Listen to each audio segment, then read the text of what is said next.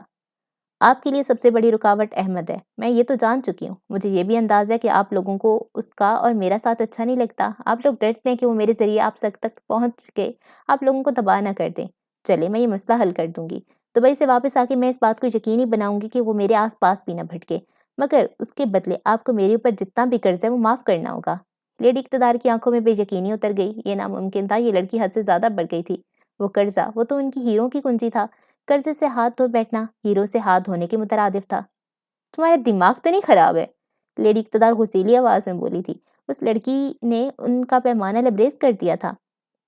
اگر وہ قرضہ معاف کیا تو ہمیں وہ ہیرے کون لا کے دے گا؟ لیڈی اقتدار کی نسیں بھڑکنے لگیں۔ جھری زدہ چہرے پہ تناؤ پھیل گیا۔ مہر کے چہرے پہ مسکراہٹ ہنوز برقرار تھی۔ آپ کے کاروبار کو احمد سے خطرہ ہے لیڈی، کچھ پانے کے لیے کچھ کھونا تو پڑتا ہے۔ یہ قرضہ معاف کروائے بغیر تو میں دبئی نہیں جانے والی۔ مجھے نہیں لگتا کہ آپ میرے ساتھ کوئی زبردستی کر سکتی ہیں۔ لیڈی اقتدار تھم گئی۔ وہ کیا کہتی کہ وہ اس کی ماں کو مار دیتی؟ کبھی نہیں لیڈی، یہ ڈیل ہم کبھی نہیں کر سکتے۔ کان میں لگے ہیڈ فون سے لیڈی اقتدار کو دورانی کی خشک آواز سنائی دی۔ گاڑی میں لگے مائکرو فون کے ذریعے وہ سنابل میں ہی بیٹھ کے ساری گفتگو سن رہا تھا۔ وہ بھی مہر کے اس رد عمل کی دور دور تک امید نہیں کر رہا تھا۔ لیڈی اقتدار کسی گہری سوچ میں تھی۔ اس کا دماغ تیزی سے کام کرنے میں کوشش کر رہا تھا۔ منظور ہے، لیڈی اقتدار بولی۔ مہر کے چہرے پہ فاتحانہ مسکراہٹ بکھری۔ یہ آپ نے کیا کر دیا لیڈی؟ کان میں لگے ہیڈ فون سے دورانی کی آواز گونجی۔ ٹھیک ہے، میں آج شام تک آپ کے لائر سے ملنا چاہوں گی۔ قرضہ کا یہ معاملہ آج کے آج ہی اپنے اختتام کو پہنچ جانا چاہیے، حتمی انداز میں کہہ کے مہر نے دوستی کا ہاتھ آگے بڑھا دیا۔ لیڈی اقتدار نے اپنا جھری زدہ ہاتھ مہر کے ہاتھ سے ملایا۔ وہ بھی اب مدھم سا مسکرا رہی تھی۔ مہر گاڑی سے اتر کے ایک دفعہ پھر اپنے قصر جانے لگی۔ لیڈی اقتدار اب گاڑی میں اکیلی تھی۔ آپ کو یہ ڈیل نہیں کرنی چاہیے تھی، دورانی خائف ہو کے بولا، جبکہ لیڈی اقتدار پرسکون تھی۔ نہیں، ہم نے کچھ غلط نہیں کیا، وہ ہمارے اور بھی کام آئے گی دورانی، اور اب میں اسے اپنے ساتھ دیکھنا چاہتی ہوں۔ میں اسے اب ہمارے شانہ بشانہ چلتے خطرناک اور مشکل فیصلے لیتے دیکھنا چاہتی ہوں۔ وہ احمد کے ساتھ نہیں، ہمارے ساتھ، ہماری ٹیم کا حصہ بن کے زیادہ اچھی لگے گی دورانی۔ وہ اس کاروبار کے لیے بہت منافع بخش ثابت ہوگی۔ یہ لڑکی جرائم کی دنیا میں حکومت کرنے کے لیے بنی ہے، جرائم کی دنیا میں اپنا نام بنانے کے لیے ہی بنی ہے۔ یادوں کا سلسلہ تمام ہوا۔ وہ سوئمنگ پول کے پاس کھڑی اب رونے لگی، بغیر آواز کے۔ اس کے وجود کے ساتھ گہرا پچھتاوا چمٹ گیا۔ کاش وہ معاہدہ تم نے نہ کیا ہوتا مہر، وہ گیلی آواز لیے بولی تھی۔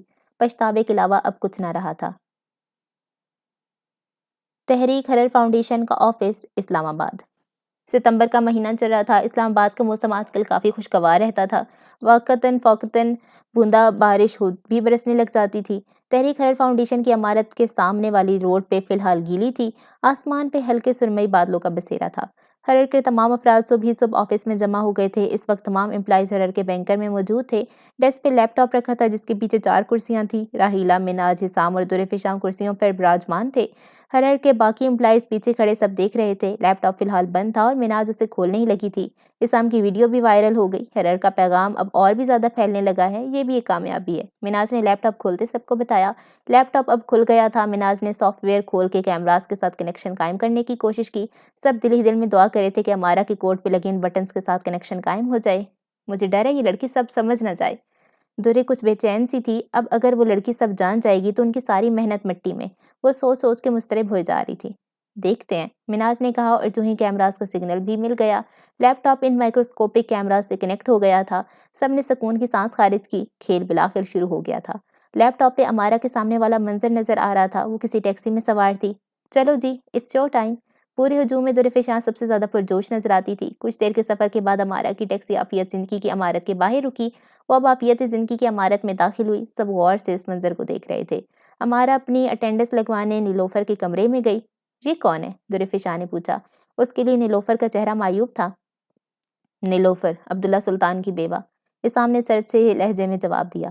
ایک دفعہ پھر سے سب کی نظریں اسکرین پہ مرکوز تھیں۔ 15 منٹ میں ہال پہنچو۔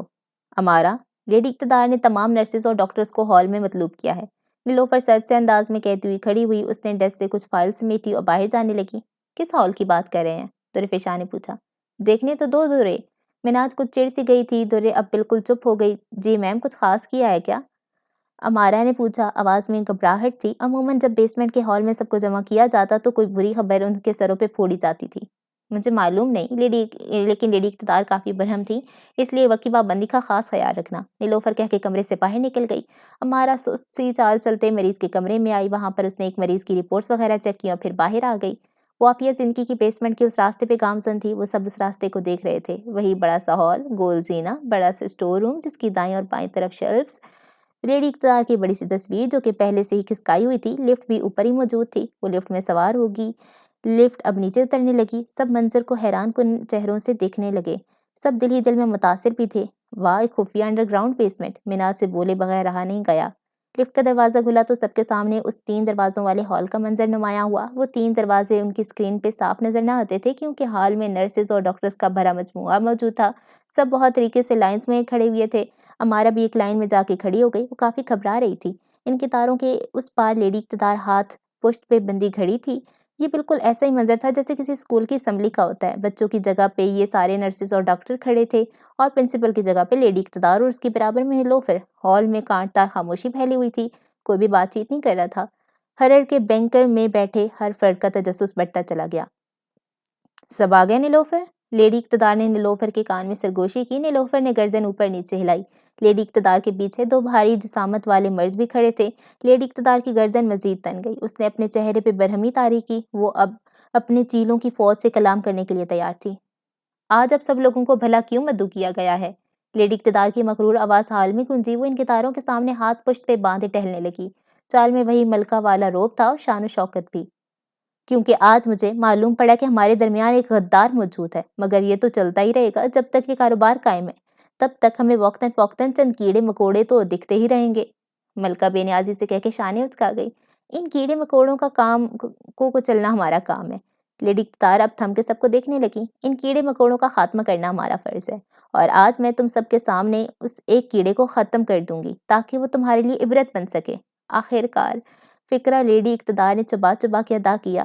بھاری نسوانی آواز میں تپش کی آمیزش تھی، ہر نرس اور ڈاکٹر کا دل لرزنے لگا تھا، وہ لیڈی اقتدار کے زیر اثر مرعوب ہونے لگے تھے۔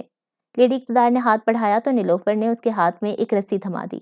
وہ اب ایک ایک کر کے ہر ورکر کا جائزہ لینے لگی۔ بھاری بھرکم مرد اس کے پیچھے پیچھے ہی چل رہے تھے۔ وہ ہر ورکر کے پاس آ کے رکتی، کچھ دیر کے لیے اسے گھورتی اور پھر آگے بڑھ جاتی۔ کسی کی ہمت نہ تھی کہ وہ ظالم لیڈی اقتدار کی آنکھوں میں جھانک بھی لے۔ اب لیڈی اقتدار امارا کی طرف آئی۔ ہرر کے کارندے اب لیڈی اقتدار کو بہت پاس سے دیکھ سکتے تھے۔ اس کے انداز میں کچھ ایسا تھا جو ان سب کے اوپر دہشت چھوڑ گیا تھا۔ لیڈی اقتدار نے امارا کا جائزہ لیا، اسے کچھ دیر گھورا اور پھر وہ اپنی جگہ سے نہ ہلی۔ وہ وہیں کھڑی شعلہ باز نگاہیں لیے اسے گھورتی رہی۔ امارا کی سانسیں بے قابو ہونے لگیں۔ لیڈی اقتدار آخر اس کے پاس کیوں رک گئی تھی؟ اس نے تو کچھ بھی نہیں کیا تھا۔ امارا کو سوچ سوچ کے ٹھنڈے پسینے چھوٹنے لگے تھے۔ وہ پشت پہ ہاتھ باندھے امارا کو گھورتے گئی۔ امارا کی جرأت نہ ہوئی کہ لیڈی اقتدار کی آنکھوں میں دیکھ سکے۔ لیڈی اقتدار مسکرا دی۔ پکڑو اسے۔ لیڈی اقتدار کی آواز گونجی تھی کہ اس کے ساتھ چلتے مردوں نے امارا کو بازوؤں سے تھام لیا۔ امارا بوکھلا کے لیڈی اقتدار کو دیکھنے لگی، اس کی آنکھوں میں بے چینی اور بے چینی تھی۔ اسے سمجھ ہی نہیں آ رہا تھا کہ اس نے ایسا کیا کیا جو اس کے ساتھ یہ کیا جا رہا ہے۔ ہال میں موجود تمام ورکرز پیچھے ہٹ گئی۔ اب وہ قطاروں کی صورت میں نہیں کھڑے تھے بلکہ ہجوم کی صورت میں کھڑے کسی تماشائی کی طرح وہ منظر دیکھ رہے تھے۔ بیسمنٹ میں ہر طرف انتشار پھیل گیا تھا۔ میں نے کچھ نہیں کیا لیڈی، میرا یقین کریں۔ امارا گڑ گڑانے لگی۔ لیڈی اقتدار کی آنکھوں میں بے دردی تھی۔ تمہارا مرنا ضروری ہے لڑکی، تم ضرور مرو گی، وہ برفیلی سی آواز میں بولی تھی۔ امارا کی ریڑھ کی ہڈی میں سنسنی سی دوڑ گئی۔ امارا کے سامنے اس کی موت کھڑی تھی، اس کا کلیجہ حلق میں آ گیا تھا۔ وہ اس سب سے کیسے بھاگ سکتی تھی اور کیا بھاگنے کا کوئی راستہ موجود بھی تھا کہ نہیں، وہ سوچنے لگی۔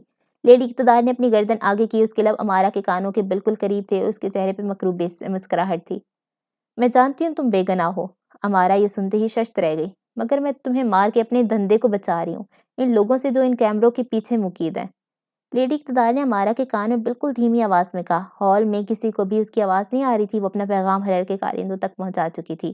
امارا کی سانسیں بے ترتیب ہونے لگیں۔ تو وہ صرف قربانی کا بکرا تھی؟ کیا اس کی جان اتنی بے معنی تھی؟ لیکن اب وہ کیسے بھاگ سکتی تھی؟ اس کے ہاتھ ان بھاری بھرکم مردوں کی گرفت میں تھے، فرار ناممکن تھی۔ مایوسی کے بادلوں نے امارا کو گھیر لیا تھا، وہ ڈھیلی پڑنے لگی تھی۔ تم لوگوں کو میں چن چن کے ماروں گی، تم لوگوں کو جلا کے راکھ کر دوں گی میں، تم سب کو مجھ سے ڈرنا چاہیے۔ لیڈی اقتدار کے گھونسلے میں قدم رکھنے کی سزا تم سب بھگتو گے۔ لیڈی اقتدار ہو رہی تھی۔ ہرر کے آفس میں موجود ہر شخص نے جھرجھری لی، سب کے رونگٹے کھڑے ہونے لگے، دورے کی آنکھیں پھٹنے لگی تھیں۔ ان سب میں سب سے زیادہ خوفزدہ وہ لگتی تھی۔ اس کا ہاتھ اس کے سینے تک آیا۔ لیڈی اقتدار نے اس رسی کا پھندا بنایا۔ پلیز لیڈی، مجھے مت ماریں، مجھے چھوڑ دیں۔ امارا گڑگڑائی لیکن لیڈی اقتدار کے اوپر کوئی اثر نہ ہوا۔ اس نے اس پھندے کو امارا کی گردن پہ کسا اور اسے زور دے کے کھینچا۔ امارا کا دم گھٹنے لگا، حلق میں اس کی تکلیف ابھرنے لگی، اس کا سانس لینا محال ہونے لگا، اس کے حلق سے عجیب سی آواز آنے لگی، چہرہ اس کا پھولنے لگا، ٹانگ اور ہاتھ اس کی بے بسی کے مارے تھر تھرانے لگے اور پھر امارا کا چہرہ نیلا پڑنے لگا، اس کی آنکھیں پھٹنے لگیں۔ اس کے چہرے سے صاف ظاہر ہوتا تھا کہ وہ شدت بھری تکلیف میں مبتلا تھی۔ وہ تکلیف اس کیفیت میں کچھ دیر یوں ہی تڑپتی رہی۔ موت امارا کے سر پہ ہی منڈلا رہی تھی۔ موت کا وار بس امارا کو اپنی لپٹ میں ہی لینے کے لیے تیار تھا۔ اور ایک وقت آیا جب امارا کے جسم میں موجود حرارت ختم ہوئی، اس نے ہر حرکت کرنا بند کر دی۔ لیڈی اقتدار نے رسی پر سے گرفت ڈھیلی کی تو امارا کا بے جان وجود ڈھیلا ہو کے زمین پہ گر گیا۔ ہال میں موجود ہر فرد اس بھیانک منظر کو آنکھوں میں خوف لیے دیکھ رہا تھا۔ لیڈی اقتدار امارا کے بے جان وجود کو چھوڑ کے اب مڑی۔ وہ اب ہر ورکر کو دیکھنے لگی۔ آنکھوں میں جو تاتا تاثر تھا، ان آنکھوں میں دھمکی سے نمایاں تھی۔ وہ جیسے ان تمام ورکرز کو بتانا چاہ رہی تھی ان سب کی اوقات بس اتنی ہی تھی، ذرا سی غلطی پر وہ یوں بھی مارے دیے جانے تھے۔ جو بھی بے وفائی کرے گا اس کی سزا صرف موت ہوگی، صرف اور صرف موت۔ وہ آنکھیں پھاڑ کے گھرائی تھی۔ نیلوفر بھی سب کچھ دیکھ رہی تھی۔ یہ پہلی بار تھا جب اسے یہ سب شدت سے برا لگ رہا تھا۔ اس کے دل کو کچھ ہوا تھا، یہ سب دیکھ کے اس کے دل کو کچھ نہایت برا لگا۔ شاید اس کا سویا ہوا نفس جاگنے لگا تھا۔ چلو اب سب کام پہ لگو، نیلوفر بلند آواز میں بولی تو امپلائیز ہال چھوڑ کے ایک ایک کر کے جانے لگے۔ اب لیڈی اقتدار اور نیلوفر بالکل اکیلے تھے۔ لیڈی اقتدار اب نیلوفر کی طرف جانے لگی تھی۔ مناز نے ایک جھٹکے میں لیپ ٹاپ بند کیا، وہ مزید منظر نہیں دیکھنا چاہتی تھی۔ درفشاں سینے میں ہاتھ رکھ کے اونچی اونچی ابکائیاں بھرنے لگی۔ وہ ہڑبڑا کے کھڑی ہوئی، ایسا لگتا تھا جیسے اس نے کوئی چڑیل دیکھ لی ہو۔ وہ خوف و دہشت میں مبتلا لگتی تھی۔ درفشاں سب کچھ چھوڑ کے بینکر سے باہر نکلی، باقی سب اپنے چہروں پہ ہاتھ رکھے اسے ایسا کرتے دیکھ رہے تھے۔ تمام افراد سکتے میں آ گئے تھے۔ مناج اونچی اونچی سانسیں لینے لگی۔ یہ سب کیا ہوا تھا؟ کیا ان سب کے لیے جانیں لینا اتنا آسان تھی؟ وہ سوچنے لگی۔ کیا یہ لوگ اتنے برے تھے کہ اپنے لوگوں تک کو نہیں چھوڑتے تھے؟ اس طرح مناج کو احساس ہوا کہ برائی کی انتہا تو انسانوں پر ہی شروع ہوتی ہے۔ مناج ہمت نہ ہاری، وہ ان سب کی لیڈر تھی، اسے ان سب کی ہمت بندھانی تھی۔ وہ ہمت جمع کرتے کھڑی ہوئی اور بینکر سے باہر نکلی۔ وہ سیدھا واش روم میں داخل ہوئی۔ واش روم میں درفشاں سنک کے سرہانے سر رکھ کے الٹی کر رہی تھی۔ اس کا حال ایک دم سے بالکل خراب ہو گیا تھا۔ اس آنکھوں کے ارد گرد نمی اکٹھی تھی، اس کے ہاتھ بری طرح کپا رہے تھے۔ مناج درے کی طرف سست قدم بڑھا رہی تھی۔ اسے یقین ہی نہیں آ رہا تھا کہ یہ وہی درے تھی جو اسے تھراپیز دیا کرتی تھی، یہ وہی درے تھی جو اس کے ساتھ شاپنگ کیا کرتی تھی۔ درفشاں نیم پاگل سی لگ رہی تھی، وہ اپنے ہوش میں نہیں لگتی تھی۔ درے نے سنک سے اپنا سر اٹھایا، وہ پھٹی پھٹی نم آنکھوں سے مناج کو دیکھنے لگی۔ مناج کو سمجھ نہیں آیا کہ وہ درے کو کیا کہتی۔ یہ مجھ سے کیا ہو گیا مناج؟ درے نے اپنے کپکپاتے ہاتھوں سے اپنے گالوں کو چھوا، اس کے بالوں کی پونی ڈھیلی ہو گئی، بال پونی سے نکل کے اس کی پیشانی پہ چپک گئے تھے۔ مجھ سے قتل ہو گیا، میں نے اپنے آپ کو برباد کر دیا۔ درے نے اپنے کپکپاتے ہاتھوں سے اپنی کنپٹی مسلی، وہ اونچی اونچی سانسیں لے رہی تھی، وہ دیوانی سی لگتی تھی۔ مناج درے کا یہ روپ پہلی دفعہ دیکھ رہی تھی۔ کبھی کبھی کچھ انسان اپنے آپ کو کتنا مضبوط ظاہر کرتے ہیں کہ دنیا بھلا بیٹھتی ہے کہ وہ بھی ہر انسان کی طرح ٹوٹ سکتے ہیں۔ اس وقت بھی مناج کی یہی کیفیت تھی۔ اسے درے کا یہ حال غیر یقینی لگ رہا تھا۔ نہیں درے، ہوش میں آؤ۔ مناج نے درے کو اس کے کندھوں سے تھاما۔ مضبوط اعصاب کا ہونے کے باوجود بھی اس لمحے درے اپنے اعصاب کھو گئی تھی۔ درے میری بات اطمینان سے سنو۔ درے اپنا سر تیزی تیزی سے نفی میں ہلاتے گئی، وہ دہشت، خوف اور جنون کی کیفیت میں مبتلا تھی۔ مناج نے درے کے گالوں کو سختی سے تھاما، اس نے اپنا چہرہ درے کے چہرے کے قریب کیا۔ اس سب میں تمہارا کوئی قصور نہیں، تم نے لیویزا کو قتل کرنے کا نہیں کہا تھا، ہمارے پلان میں قتل کبھی بھی شامل نہیں تھا۔ مناج بلند آواز میں زور دے دے کے کہہ رہی تھی۔ درے کی آنکھیں اب بھی خوف کے مارے پھٹی ہوئی تھی، وہ سر نفی میں ہلاتی گئی۔ مگر وہ میری وجہ سے قتل ہوئی ہے، وہ میری وجہ سے مر گئی ہے، درے نے مناج کو دیکھتی ہوئی کہا۔ اس کی آنکھوں سے ایک آنسو نکلا۔ یہ پہلی بار تھا کہ درفشاں احمد کے علاوہ کسی کے سامنے روئی تھی۔ اس وقت اس کے آنسو بھی اس کے اختیار میں نہ رہے تھے۔ مناج دم بخود رہ گئی۔ درے کا رونا بہت عجیب گزرتا تھا، درے بھی رو سکتی تھی۔ اسے حیرت نے جکڑ لیا۔ نہیں درے، ہوش کرو، تم نے کچھ غلط نہیں کیا، ہوش کرو۔ مناج کی سانسیں بھی پھولنے لگیں، اس کی آنکھیں بھی نم ہونے لگی تھی۔ اپنی بہترین دوست کا یہ حال اس کے اوپر گراں گزر رہا تھا۔